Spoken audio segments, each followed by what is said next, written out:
boys and girls. This is Miss Lisa here, your art teacher. I'm here today to do an art project with you. Just because you're home doesn't mean you're going to miss art. So here I am to do art with you because we always need to keep art in our lives.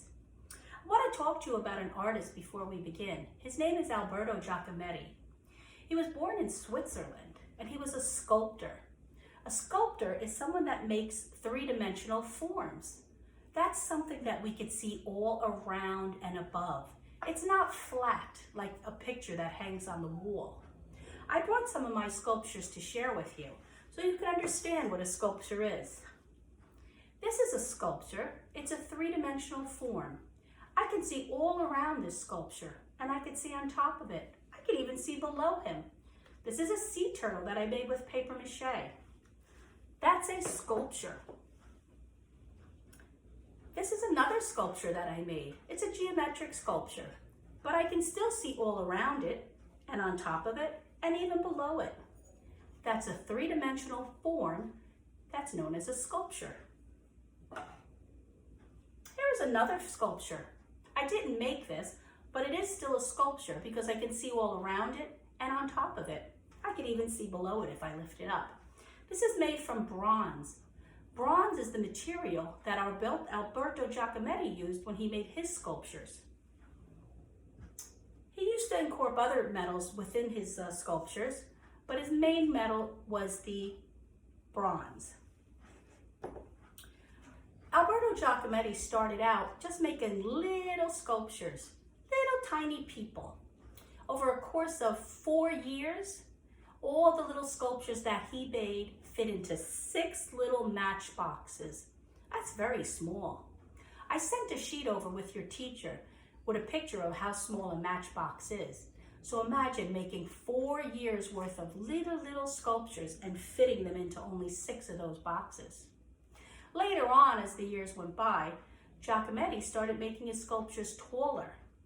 He has sculptures as tall as 6 feet high. That's taller than me and you. That's really tall. They're like stick figures. They're very long and elongated and thin. I have a picture here in my book. You can see how he makes his sculptures. This is a group of several people that he watched walking down the street. Most people say that his sculptures are people, but Giacometti himself said it's really the shadows that they cast that he's recreating. So how about we get started making our own figures? We're going to need a few ingredients, and I picked something that I'm sure you should have at home to make this easy so everybody can join in. I'm using Quaker Oats steel cut. If you have these, it's great because they have a really great texture that you could feel between your fingers and when you're rolling your clay. That would be great. If you don't have the steel cut, that's okay. I tried to make the clay with the individual packets and it works just as well. It doesn't have the same texture, but it has a great smell. This one's apples and cinnamon. Almost want to eat it. The only thing is you need to adjust the recipe amount. I'm also sending a recipe on how to make the clay with your teachers over the internet. So you're going to need to adjust with the measurements of the packets. We're going to need some flour and water. I've mixed the dry ingredients in my bowl already. The flour and the steel cut oats are in here. I'm using a spoon, but I really like to use my hands because then I could feel those rolled oats between my fingers. I'd like you to do the same. Feel that texture. It feels really great. So now my flour and my oats are mixed together. So now the messy part comes. I have my water ready to be poured in. Here we go. Ooh, that is yucky gooey, but fun. Look at this, it's a mess. Just keep mixing it together. Feel the textures, enjoy them. Roll them through your fingers. I love this kind of a mess. Scrape some of the flour off the side of the bowl. I may have to use a little bit more flour as I go along, and that's okay. You adjust your recipe as needed. So here I am mixing. gooey. He's a little on the soft side, and I still have all this stuck in my fingers. Look at that. Look at that.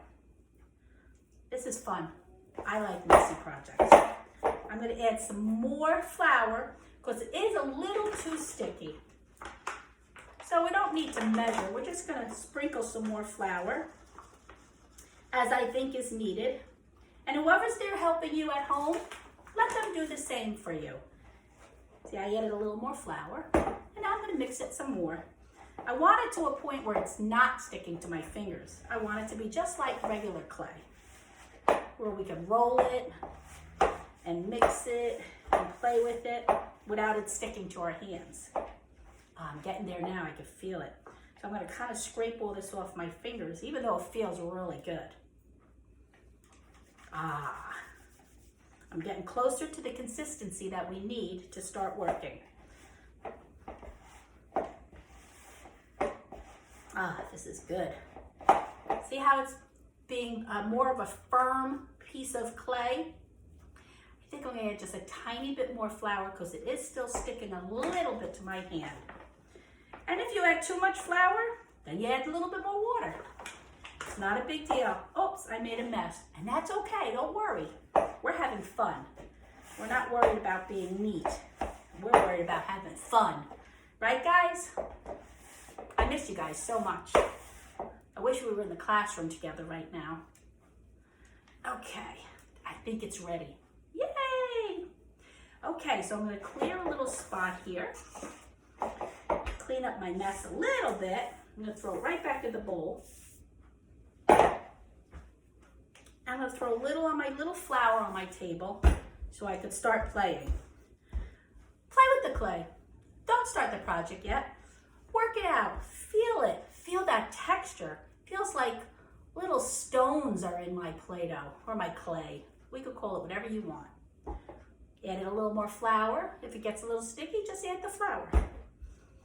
How about we rip off a piece and let's roll it between our hands, the palms of our hands.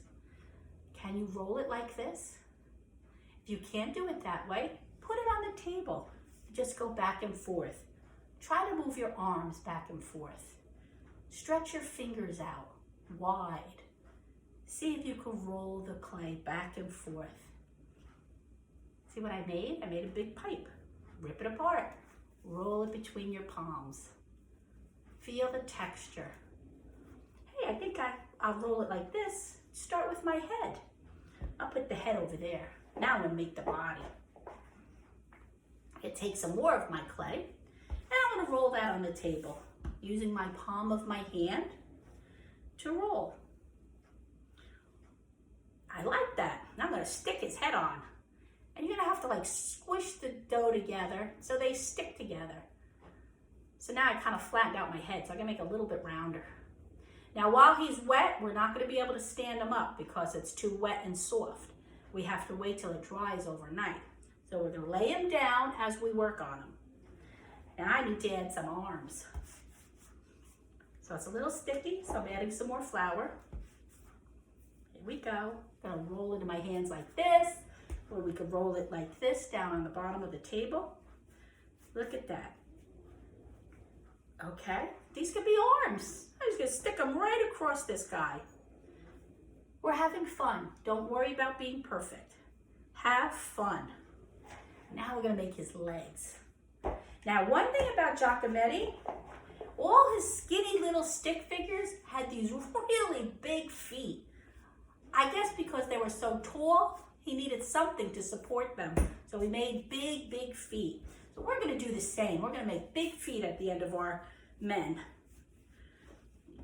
My feet. Making his legs. Here's one leg. I'm just squeezing and squishing till it becomes a person. Squeeze and squish and don't worry about nothing. Have fun. Squeeze and squish the other leg on.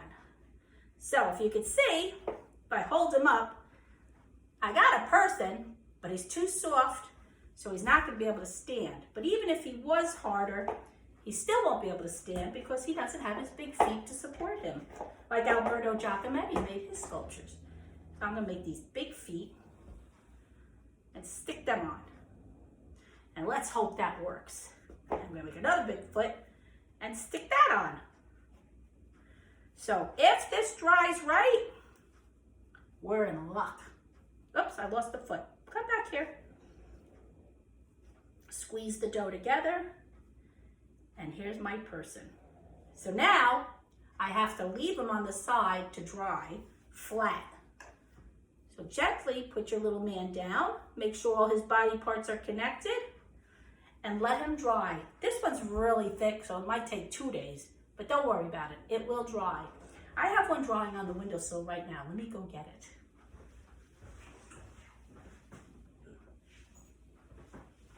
Okay, I made this one this morning. He's still not dry, but when he does dry, he'll be able to stand. That's my little guy. You can make a little guy. You can make a big guy. You can make several guys. Have fun. And you know what? When this is dry, you can paint it. If you paint it like black and brown, it'll resemble some of Alberto Giacometti's sculptures because those are the colors he used. Black and brown because of the bronze and the brass and all the different metals that he would use. So enjoy yourself. That's the most important thing. Have fun. I also am sending over a little PowerPoint presentation. It tells you a little bit about sculptures and it shows you different kinds of sculptures. And all you need is your imagination to create a sculpture. I hope you enjoy that video. I hope you enjoy my YouTube video. And I hope my sheets about Albert Giacometti are helpful to you and that you enjoyed learning about Alberto, because I enjoyed teaching you about him. You have a good day. Remember to have fun and to always keep art in your life. And I hope that we see each other soon because I really, really miss you. Bye for now.